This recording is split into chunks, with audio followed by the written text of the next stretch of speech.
ดีโอจังเป็นวิดีโอใช่หรือเปล่าเดี๋ยวเสียอธิบายเลยโอเคสวัสดีเนาะในคลิปวิดีโอนี้ว่าจะเบิ่งน้ำพาท่านผู้ชมมาเบิ่งวิวธรรมศาสตร์แล้วอันนี้แม่แดงท่องเที่ยวเนาะท่องไวายท่องสเตย์ธรรมศาสตร์เนาะ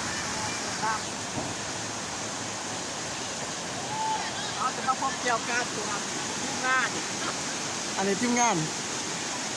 โ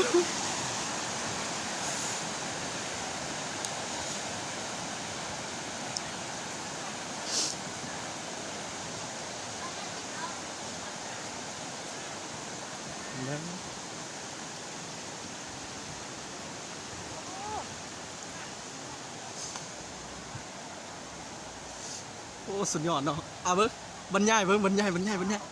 เขาจะหอดสถานที่วาระการจัดงานหรือว่าการมาเที่ยวเนาะระหว่างสาขาตะปือกับสาขาปากเซ่จะมาพบกันเนาะหรือว่าสร้างมิตรสัมพันธ์เนาะเอามาเบิ้งเลยเนาะโอ้สุดยอดเลยสถานที่เนาะสถานที่ที่เขาจะมาพักเกินมาพักใจเนาะมาพักผ่อนเนาะมาสร้างกิจกรรมร่วมกันระหว่างที่พเนตรแต่ละสาขาพี่น้อง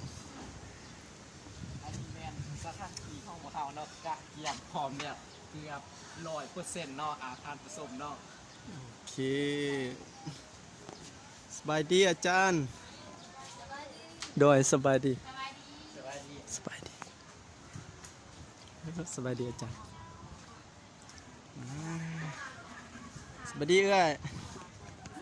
เอ้ยนักบรรยากาศวันนี้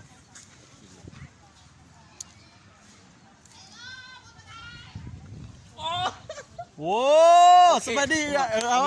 ครับทีมงานเนาะซึ่งอาจารย์สุภพันธ์เนาะสาขาปากเซ่ของเราเนาะน้ำไอ้เพิ่นบรรยายเนาะจ้ะเนาะเขาจะมาสัมผัสอาจารย์เนาะสุภพันธ์ไปเลยถ่ายรูปโอเค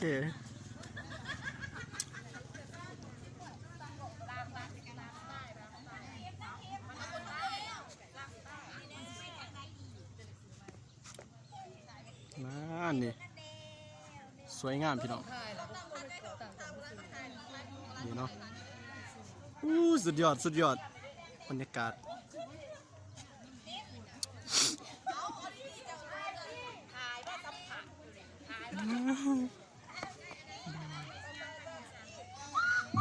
สวยงามหลาย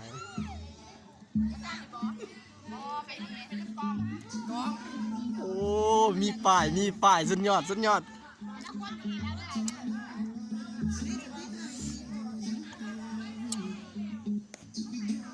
อาจารย์สุกแมนหูซึกจะได้ไหมเนี่ยเจ้าสบายดียินดีตอนรับเขาทูทรงหวายโฮมสเตย์เจ้ามือดีเข้าจ้าเลยน้ำพาครูอาจารย์เข้ามาพักมาผ่อนเนาะเราว่าอันนี้ก็เป็นส่วนที่ว่าเขาจะปิดโซเชียลแล้วเนาะแล้วเขาก็เลยเลยเอาผู้เข้าทุกสาขา4 สาขาของเขามาร่วมอยู่จุดนี้จุดเดียวมีสาขาได้แด่อาจารย์เพราะฉะนั้นแล้วความบันเทิงมันจะเกิดขึ้นตอนไหนเราจะรอติดตามในตอนโอเครอถาติดตามจะน้อยเนาะพี่น้องเนาะขอบใจหลายๆพี่น้องที่เข้ามาเบิ่งมาชมในมื้อนี้เนาะมาหน่อยจะเก็บบรรยากาศในส่วนไปสร้างกิจกรรมระหว่างที่พเนตรแต่ละสาขาพี่น้องขอบใจ